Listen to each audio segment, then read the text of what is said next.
in thinking about worker ownership, and you wrote a book, Owning the Future, which one thing I appreciated about it was it sort of gave people an overview of this. There's sort of like pure worker ownership, entire 100% employee ownership, but there's other hybrids or other kinds of broader ownership, community and worker ownership models.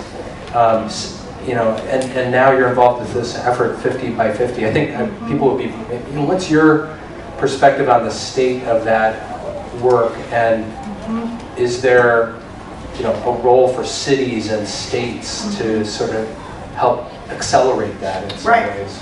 How do you see that happening? Yeah, well, let me start by saying just a little bit about the Democracy Collaborative. It's where I'm working now, and there's we have a staff of 40. Talia is here from Democracy Collaborative, came in from DC to help out tonight. And we have offices in DC and Cleveland, and I'm inexplicably here in Boston. We have offices, we have a few people in Europe. We do work all over the country. And what we call ourselves an R&D lab for the democratic economy. And it's like how, our co-founder was Gar Alperovitz, and Gar has been talking for many years about the problem is in the system. We have to get serious about talking about a different kind of economic system, which is different than just wrapping regulations around the system that we have, which is what we've been trying to do for basically since the 30s. So what does that mean? And so we work in both theory and practice to help build a democratic economy. We did the Evergreen Cooperatives in Cleveland. We helped design and launch 3 worker-owned companies there. They're helped by anchor institutions. We work a lot with anchor institutions, and these are nonprofit hospitals and universities and colleges. We call them anchors because they're anchored in place. They're not going to get up and leave. Cleveland is a place that lost more than half its population. Businesses fled, white people fled, and those who were left, in the very heart of Cleveland, there are a lot of these anchor institutions. Cleveland Clinic, Case Western Reserve University. And they said, how can we use our resources to benefit our own community? And they helped start the 3 Evergreen co-ops. So we're using anchor power to launch the worker co-op. So those are some of the kinds of things we do. But okay, so employee ownership. So why employee ownership? I in particular have been involved, and Karen Kahn is here tonight, who's been working with me on employee ownership. There's Karen. And of all the different models for employee ownership, we talked about public banking and resident-owned communities.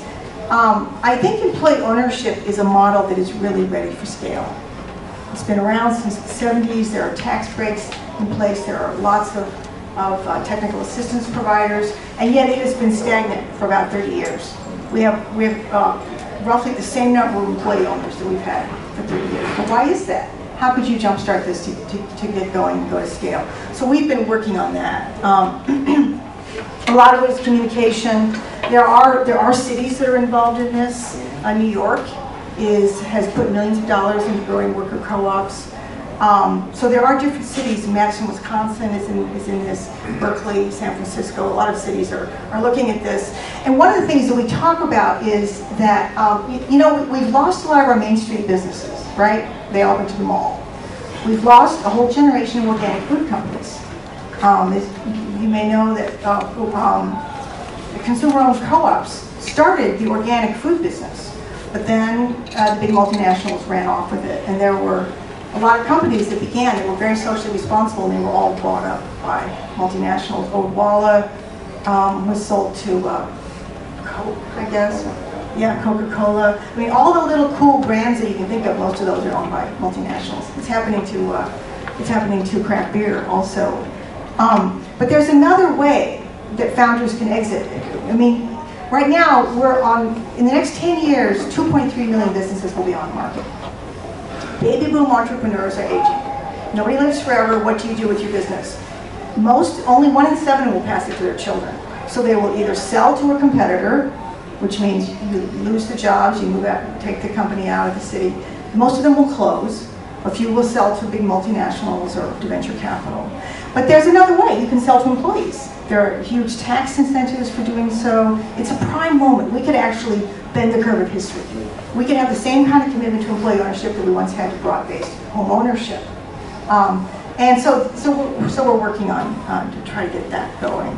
And the idea is, you know, could you prove in one sector that an alternative, you know, democratic economy model can really go to scale? We think that could have an impact on the public consciousness. And that's, so what does 50 by 50 mean? Right, thank you. So we gathered people together and began to talk about what would an audacious goal be. And the goal that we came up with was 50 million worker owners by 2050. And that would be, it would be larger as a proportion of the economy than manufacturing was in its heyday. It would be a big part of the economy.